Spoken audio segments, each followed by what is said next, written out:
இறைநம்பிக்கை கொண்டவர்களே, நீங்கள் இஹ்ராமுடைய நிலையில் வேட்டையாடி பிராணிகளை கொல்லாதீர்கள். இதுவும் அதுதான். புரியுதா?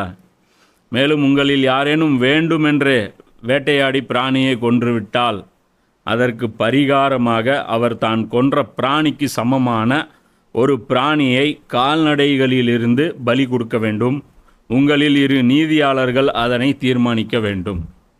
இப்போ இது ஸ்ட்ரெயிட் ஃபார்வர்டாக அந்த எஹ்ராமுடைய சட்டங்களை தான் எல்லாம் கிளியர் பண்ணுறோம். ஏன்னா ஹராமுக்குன்னு ஒரு ரூல்ஸ் இருக்குது. ஸோ அந்த ரூல்ஸ் எல்லாம் சொல்கிறேன். என்ன சொல்கிறான்? நீங்கள் வேட்டையாடி கொல்லாதீங்கன்னு. சரி, ஓகே. ஆனால் வேட்டையாடி கொன்னாச்சு. வேட்டையாடி கொண்டுட்டிங்கன்னா அல்ல என்ன பண்ணுங்கிறான்? நீ என்னத்தை வேட்டையாடி கொன்னியோ அதை அப்படியே ஃப்ரீயாக தர்மம் பண்ணு. அதுலேருந்து நீங்கள் எடுக்கவே கூடாது. என்னாச்சு? வச்சாச்சா ஆப்பு? டோட்டலாக இங்கே கான்செப்ட் என்ன சுற்றி வளைச்சா அதான் வந்துச்சா? அதுக்கு பருத்தி மூட்டை குடோன்ல இருந்துக்கலாமா? அப்போ அது அல்ல என்ன சொல்கிறான்? தான் கொன்ற பிராணிக்கு சமமாக ஒரு பிராணியை நீ பலி கொடுக்கணும்.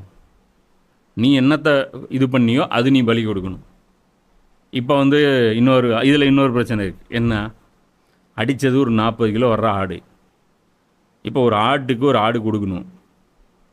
ஒரு 15 கிலோ வர்ற மாதிரி ஒன்று தள்ளி விட்டோம்னா அதுக்கெல்லாம் என்ன சொல்கிறான்? உங்களில் இரு நீதியாளர்கள் அதனை தீர்மானிக்க வேண்டும்.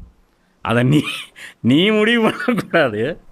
ஏங்க ஒரு ஆடு அடித்தேங்க, ஒரு ஆடு கொடுத்துட்டேங்க அப்படிங்க. டேய், நீ எவ்வளோ பெரிய தில்லாலங்கடி, என்ன நீ எப்படி டைப்பாக மாற்றி பண்ணுவ?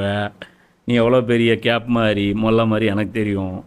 அதுவும் உன் கூட ஒருத்தன் இருப்பான், உனக்கு சொயிஞ்சப்பான் போட்டு அவனை விட்டு மச்சான் இது ரெண்டும் ஒரே மாதிரி இல்லை அப்படின்னா, ஆமாண்டா அப்படி தான் தெரியுது, உனக்கு தெரியும்.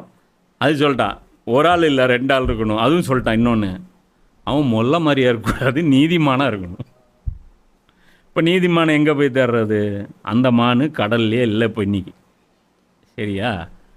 இந்த எல்லா மீனும் கிடச்சிது, ஜாமீன் கிடைக்கல. அந்த மாதிரி இன்றைக்கி எல்லா மானும் கிடைச்சது. இந்த நீதிமான் மட்டும் இன்றைக்கி ஊருக்குள்ளே நீ தேடிக்கிட்டே இருக்கணும்.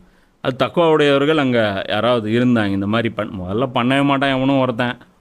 இன்றைக்கி பொறுத்த வரைக்கும் இது நமக்கு இது ஒரு பிரச்சனை கிடையாது. ஆனால் அங்கே எல்லாம் என்ன சொல்கிறான்? இப்போ இதுலேயும் நீ நான் சொன்னல தாவியில் ஆமொன்று தாவியில் காசு ஒன்று.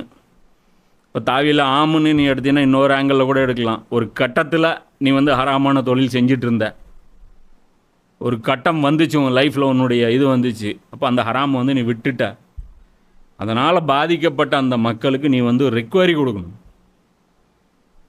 இதுவும் அதுக்கு பொருந்தும். புரியுதா? இது ஒரு காமன் சென்ஸ் வச்சு பார்த்தா புரியுது. இது அப்படி தான் எல்லாம் பேசுகிறான்.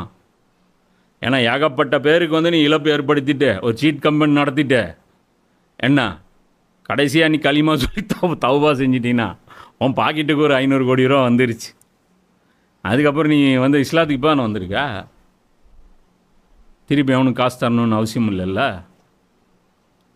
ஆனால் நல்லவன் அப்படி பண்ணுவானா? இதுதான் நான் எல்லாம் சொல்கிறான். உன் கைக்கு உன் வாய்க்கிட்ட வர்ற லட்டுக்கு அண்ணா லட்டு தின்ன ஆசையா அப்படின்ட்டு எல்லாம் காட்டுவான். நீ கபக்குன்னு லட்டுவை தின்னு போட்ட, உன் சாப்டர் க்ளோஸு. இதுதான் மேட்ரு. இந்த ஆட்டை தூக்கி அப்படியே நம்முடைய இந்த ஹராமான வாழ்க்கைக்கு ரிக்வரி நீங்கள் பார்த்துக்குங்க, ஃபிட் பண்ணிக்கங்க. நீங்கள் என்னென்ன பண்ணீங்க, எவ்வளோ பேர்கிட்ட சுரண்டிங்க, என்னென்ன பண்ணீங்க, அது எல்லாமே அது நீங்கள் அதை ரிக்வரி பண்ணும். வெறும் தௌபா செல்லாது.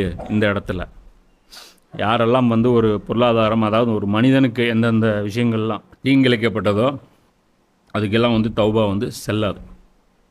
அந்த பலிப்பிராணி காபாவில் கொண்டு சேர்க்கப்பட வேண்டும், அல்லது அச்செயலுக்கு குற்றப்பரிகாரமாக ஏழை எளியவர்களுக்கு உணவளிக்க வேண்டும், அல்லது அதற்கு சமமாக அவர் நோன்பு நோற்க வேண்டும். இந்த பலிப்பிராணி எங்கே கொண்டு போடணும்? காபாவுக்கு கொண்டு படணும். அந்த செயலுக்கு அப்படி முடியல, அவர் ஏழை அப்படிங்கிற பட்சத்தில் என்ன பண்ணும்? அதற்கு சமமாக நோன்பு நோற்க வேண்டும். நீ அடித்தது என்ன சைஸு, புரியுதா?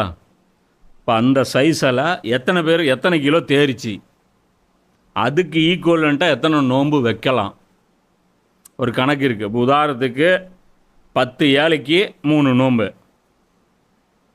இப்போ எல்லாம் என்ன சொல்கிறான்? 10 ஏழைக்கு 100 நோன்பு, 3 நோன்பு. இதுக்கு முன்னாடி வசனம் தானே இதுக்கு முன்னாடி தானே பார்த்துட்டு வந்தோம்.